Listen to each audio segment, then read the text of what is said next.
মেটিয়াবুরুজ, বাঘা যতীন, এরপর কোথায়? আপনার পাড়া, আমার পাড়া, কোথায় বাড়ি ভাঙবে, কোন বাড়ি ভাঙবে, কার মাথায় বাড়ি ভেঙে পড়বে? বাঘা যতীনে ভেঙে পড়ল একটি বহুতল এবং ভেঙে পড়ল যেভাবে, তাতে আশপাশেও বহু মানুষের ক্ষতি হতে পারত, হয়েছে। কি হয়েছে বাঘা যতীনে, ডিটেলস প্রতিবেদন দেখুন।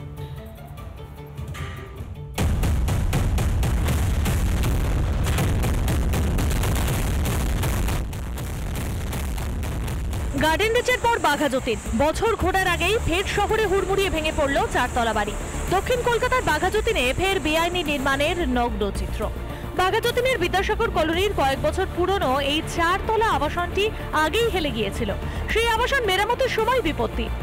আজ দুপুরে বাড়ি থেকে হুড়মুড়িয়ে ভেঙে পড়ে। এই বাড়ির কাজ চলছিল, আপলিফটিং এর কাজ চলছিল। এই বাড়িটাতে বাঁশ দিয়ে সাপোর্ট দেওয়া হয়েছিল এবং এখান থেকে বোঝানো যা সম্ভব হবে যেখানে আপলিফটিং এর কাজ চলছিল, কারণ বাড়িটি সম্পূর্ণভাবে ক্রমশ, আমি আমার দিক থেকে দেখি তাহলে আমার ডান হাতে হেলে পড়া আবাসনটি লিফটিং করে সোজা করার কাজ চলায় কয়েক মাস ধরেই অন্য জায়গায় ভাড়া বাড়িতে আছেন শুভ অ্যাপার্টমেন্ট নামে এই আবাসনের বাসিন্দারা।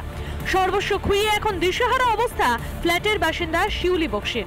এদিকে আবাসন তৈরির সময় একাধিক নিয়ম মানা হয়নি বলে অভিযোগ করছেন আবাসনের বাসিন্দারা। ওনার প্রস্তাব ছিল এই কারণে, এই বিল্ডিংয়ে ওনার আন্ডারে এখনো দুটো ফ্ল্যাট আছে, ওর দুটো বিক্রি হয়নি, ওই দুটোকে উনি ভাড়া দিতেন। ঠিক আছে, যেহেতু ওনার আন্ডারে দুটো আছে, এবার ওগুলোকে তো একটা কিছু বিক্রি করতে হবে, লাভ তো নিতে হবে, সেই জন্য উনি এই প্রস্তাব দিয়েছিলেন। লিফটিং এর কাজ যে হচ্ছে সেটা আমাদের প্রমোটার বলেই করছেন, কিন্তু আর এর বাইরে কি পারমিশন, কি এনওসি, সেগুলো আমাদের কিছুই বলা হয়নি। সাতকাণ্ড রামায়ণ হয়ে গেল, অথচ স্থানীয় কাউন্সিলর নাকি কিছুই জানেন না। যারা 34 বছর আগে কলকাতা কর্পোরেশনটাতে ছিল তারা কেন নজরদারি করেনি? বাড়িটা শুরু হয়েছিল 9 সালে, আমি তো 10 সালে ওয়ার্ডের কাউন্সিলর ছিলামই, তখন তো আমি ছিলাম। 9 সালে বাড়িটা শুরু হয়েছে, আস্তে আস্তে 15 সালে অনেকে ঢুকে, তখন তো অলরেডি করা হয়ে গেছে, তো কমপ্লিট বাড়ি ছিল।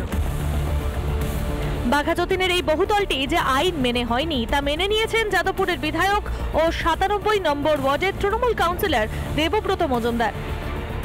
কর্পোরেশনও চেষ্টা করছে, কিন্তু এই বাড়িটার ক্ষেত্রে সবচেয়ে বড় যেটা হয়েছে যে এই বাড়িটা কিন্তু রিপেয়ারিং করার সময়, বাড়িটাকে লিফট করার সময় ভেঙে ফেলেছে। এই মুহূর্তে এখন যেটা ভয়ানক অবস্থা হয়েছে, এই বাড়িটা টিল্ট অবস্থায় প্রায় 45 ডিগ্রির উপরে, এবং আপনারাও দেখেছেন আমি 2টোর থেকে এখানে বসে আছি, প্রতি মুহূর্তে টিল্টিং বাড়ছে। শুধু অনুমতি না নেওয়াই নয়, বাঘা যতীনের এই আবাসন জলাভূমি বুঝিয়ে তৈরি বলেও অভিযোগ আরও আছে। ডোবা বুঝিয়ে তৈরি হয় আবাসন, আবাসনের সামনে রাস্তা সংকীর্ণ, আবাসনের প্ল্যান পাশ করা কার হাতে, জলাভূমি ভরাটে কার স্বার্থ? এই ঘটনার পর প্রমোটার সুভাষ রায় পলাতক। অন্যদিকে আবাসনের 8টি ফ্ল্যাটের মালিক ও লিফটিং সংস্থার বিরুদ্ধে নেতাজি নগর থানায় অভিযোগ দায়ের করেছে কলকাতা পুরসভা। গোটা আবাসনটিকেই ভেঙে ফেলার কাজ শুরু করেছে পুরসভা। প্রজ্ঞা সাহা ও পিঙ্কি অধিকারী রিপোর্ট, রিপাবলিক বাংলা। নানা ধরনের কন্টেন্ট দেখার জন্য লাইক করুন, শেয়ার করুন আমাদের ফেসবুক পেজ, সাবস্ক্রাইব করুন আমাদের ইউটিউব চ্যানেল। পাশাপাশি অন্যান্য ব্রেকিং নিউজের জন্য অবশ্যই চোখ রাখুন রিপাবলিক বাংলায়।